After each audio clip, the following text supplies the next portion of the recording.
بسم اللہ الرحمن الرحیم، اللہ کے نام سے شروع جو بڑا مہربان نہایت رحم فرمانے والا ہے۔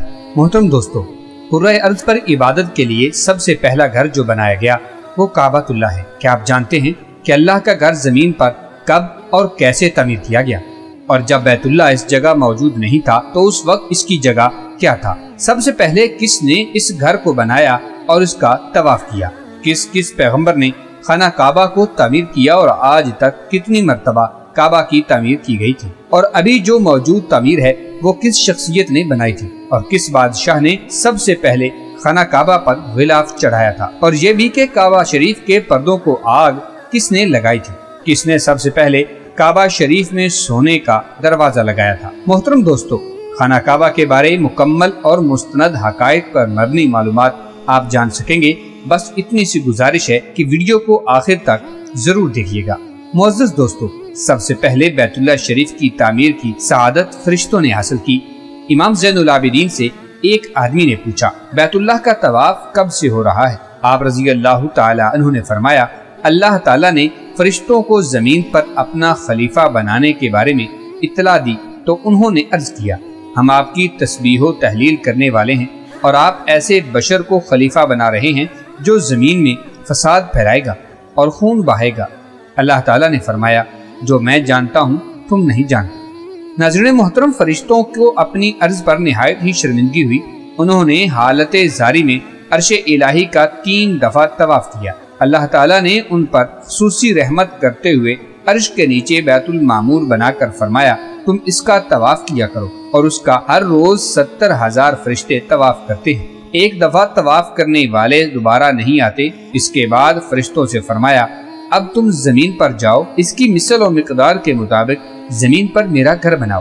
اس طرح سب سے پہلے بیت اللہ شریف یعنی خانہ کعبہ کی تعمیر فرشتوں نے کی تھی۔ فرشتوں کی تعمیر کے بعد حضرت آدم علیہ السلام نے بیت اللہ شریف کو انہی بنیادوں پر تعمیر کیا تھا۔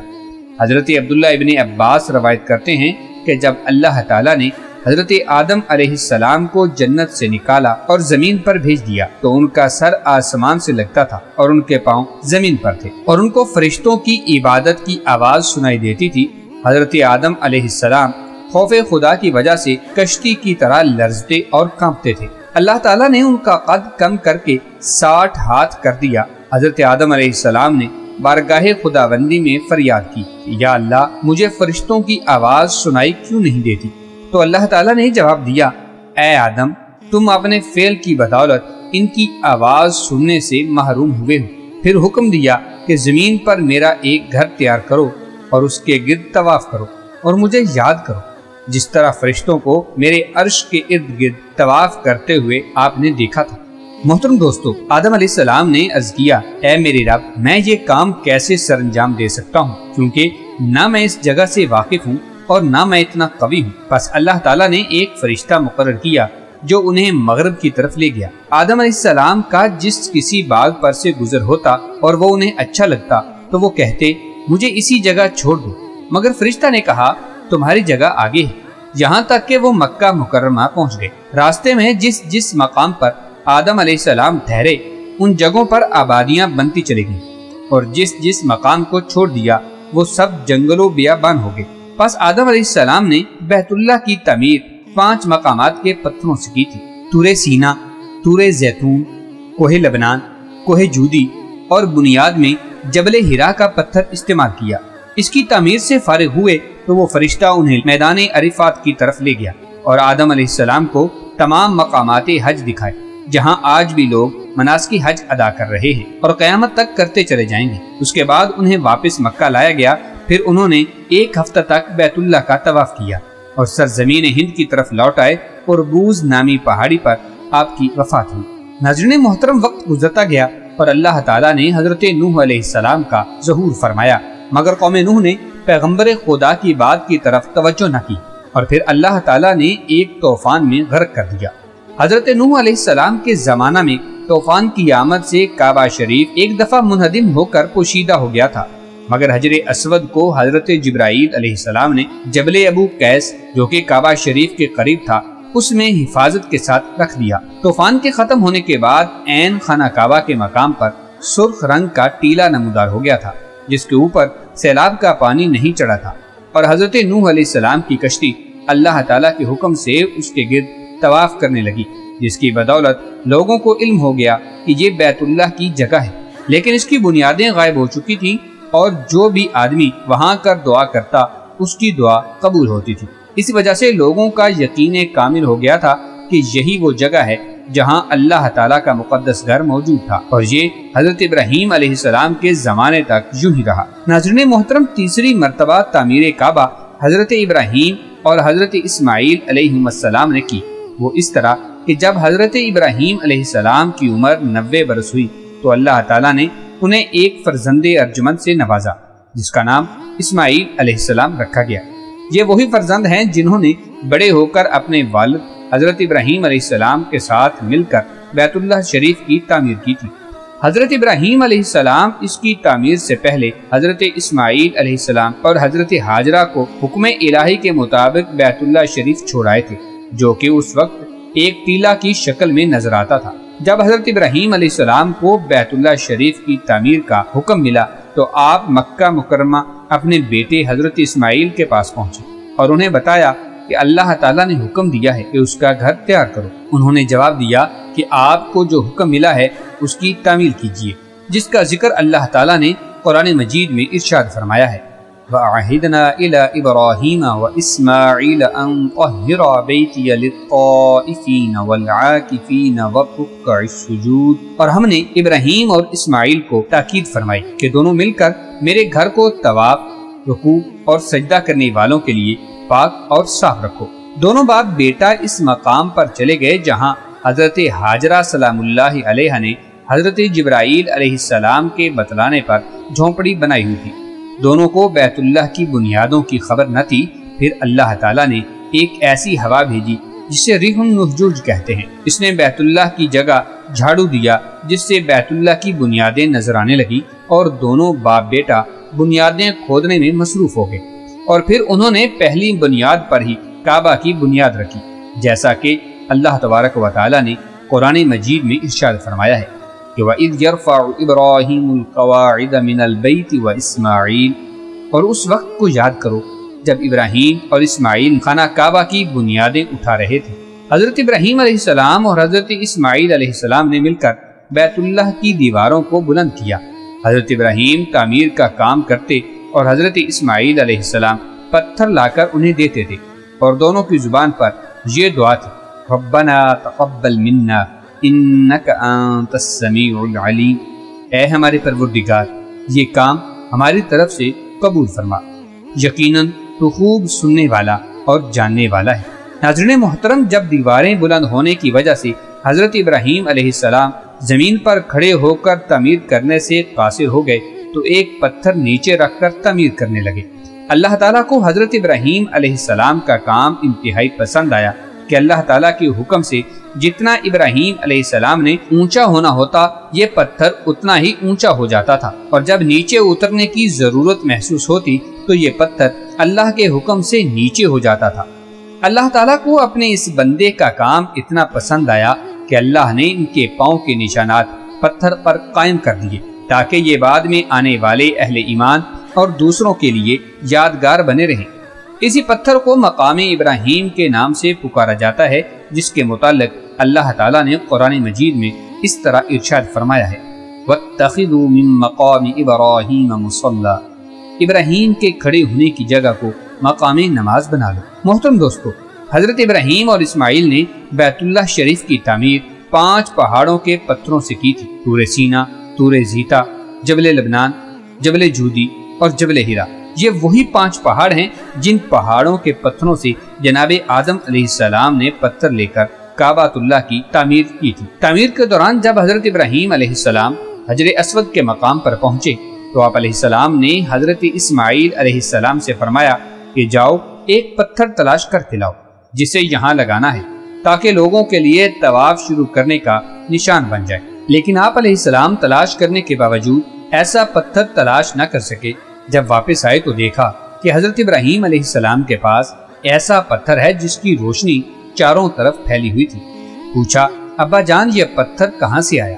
حضرت ابراہیم علیہ السلام نے فرمایا، اسے وہ لایا ہے جس نے مجھے تجھ پر بھروسہ کرنے سے بے نیاز کر دیا، یعنی جبرائیل علیہ السلام یہ پتھر لائے ہیں۔ محترم دوستو، یہ بات یاد رہے کہ ابراہیم علیہ السلام نے کعبہ شریف کی جو تعمیر کی تھی اس کا چھت نہیں تھا، اس کا دروازہ زمینی سطح کے برابر تھا۔ حجر اسود اس قدر سفید تھا کہ اس کی روشنی مشرق سے مغرب اور شمال سے جنوب تک پھیلی ہوئی تھی۔ اس کے سیاہ ہو جانے کی وجہ یہ ہوئی کہ دور جاہلیت اور دور اسلام میں یہ کتنی دفعہ آگ کی لپیٹ میں آیا۔ محترم دوستو، حجر اسود کے بارے میں آتا ہے کہ یہ جنت سے لایا گیا پتھر تھا۔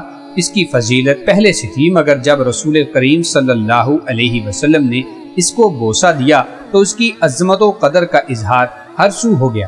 بلکہ ایک دفعہ جناب امیر المومنین حضرت عمر فاروق رضی اللہ تعالی عنہ طواف کر رہے تھے کہ حجر اسود کو بوسہ دیا اور فرمایا کہ اے حجر اسود، عمر نے تجھے اس لیے نہیں چوما کہ تو جنت سے لایا گیا ہے، عمر نے تجھے اس لیے بوسہ دیا ہے کہ تجھے میرے رسول صلی اللہ علیہ وسلم نے بوسہ دیا۔ تو محترم دوستو، چوتھی مرتبہ تعمیر کعبہ قریش مکہ نے اس لیے کی تھی کہ ایک عورت نے کعبہ کو دھونی دینی چاہی تو ایک شرارہ غلاف کعبہ پر گر گیا، جس کی وجہ سے ہر طرف آگ لگ گئی تھی اور ہر سمت سے دیواریں پھٹ کر کمزور ہو گئی، اور کچھ ہی عرصہ کے بعد مکہ مکرمہ میں سیلاب امڈ آیا، جس سے حفاظت کے لیے اہل مکہ نے حفاظتی بند بھی بنایا ہوا تھا، مگر سیلاب اس قدر زور کا تھا کہ بند بھی ٹوٹ گیا اور سیلاب کا پانی حرم کعبہ میں داخل ہو گیا تھا، جس کی وجہ سے کعبہ کی دیواروں میں شگاف پڑ گئے اور دیواریں منہدم ہونے لگی۔ اب کعبہ کی تعمیر نئے سرے سے کرنے کا ارادہ کیا گیا، مگر ایک مسئلہ درپیش تھا کہ کعبہ شریف کے اندر ایک کنواں تھا جس میں لوگ کعبہ کے لیے لائے گئے نذرانے ڈال دیتے تھے۔ اس کنویں کو کعبہ کا خزانہ کہا جاتا تھا۔ ایک مرتبہ ایک چور نے اس خزانے کو چرانے کی کوشش کی، مگر وہ اسی کنویں میں ہی مر گیا۔ اس کے بعد اللہ تعالیٰ نے اس خزانے کی حفاظت کے لیے ایک سانپ جو کہ ایک اژدہا کی مانند تھا اس کو تعینات کر دیا، جو کہ ہر وقت کنویں کے منڈیر پر بیٹھا رہتا تھا۔ لوگ اس کے ڈر سے قریب نہ جاتے تھے، مگر اللہ تعالیٰ نے ایک پرندہ کو بھیجا اور وہ پرندہ اس سانپ کو اٹھا کر لے گیا تھا۔ اب قریش مکہ خوش ہو گئے کہ ہمارے اس اقدام پر اللہ کی رضا بھی شامل ہے۔ فیصلہ کیا گیا کہ اب کعبہ کی دیواروں کو اونچا کیا جائے اور دروازے کو بھی اونچا لگایا جائے تاکہ ہر کوئی اس میں داخل نہ ہو سکے۔ کعبہ کی تعمیر میں تمام قریشی قبائل نے اپنے اپنے طور پر الگ الگ پتھر جمع کیے، جس میں اللہ کے رسول صلی اللہ علیہ وسلم بھی اپنی مبارک گردن پر پتھر رکھ کر دھوتے رہے۔ پھر کعبہ کی تعمیر شروع کی۔ جب عمارت حجر اسود تک اونچی ہو گئی تو ان میں حجر اسود کو نصب کرنے کا جھگڑا شروع ہو گیا۔ جھگڑا اس نوبت تک پہنچ گیا کہ تمام قبائل نے ایک دوسرے پر تلواریں سونت لی۔ 4-5 دن اسی جھگڑے میں گزر گئے۔ اس وقت قریش میں سب سے بزرگ شخص مغیرہ بن عبداللہ بن عمر بن مخزوم تھے۔ انہوں نے تجویز پیش کی کہ اس شخص کو فیصل مان لو جو کل صبح سب سے پہلے مسجد حرام میں داخل ہو۔ سب اس بات پر راضی ہو گئے۔ اگلے دن سب سے پہلے مسجد میں داخل ہونے والے رسول اللہ صلی اللہ علیہ وآلہ وسلم تھے۔ سب کہنے لگے یہ امانت دار شخص ہے، ہم اس کے فیصلے پر راضی ہیں۔ جب آپ نبی کریم صلی اللہ علیہ وسلم نے تمام صورتحال دیکھی تو فرمایا میرے پاس ایک کپڑا لاؤ۔ جب کپڑا لایا گیا تو آپ صلی اللہ علیہ وسلم نے اپنے دستے مبارک سے حجر اسود اس میں رکھا اور فرمایا ہر قبیلہ اس کپڑے کا کوئی نہ کوئی کنارہ پکڑ لے، پھر سب مل کر اٹھاؤ۔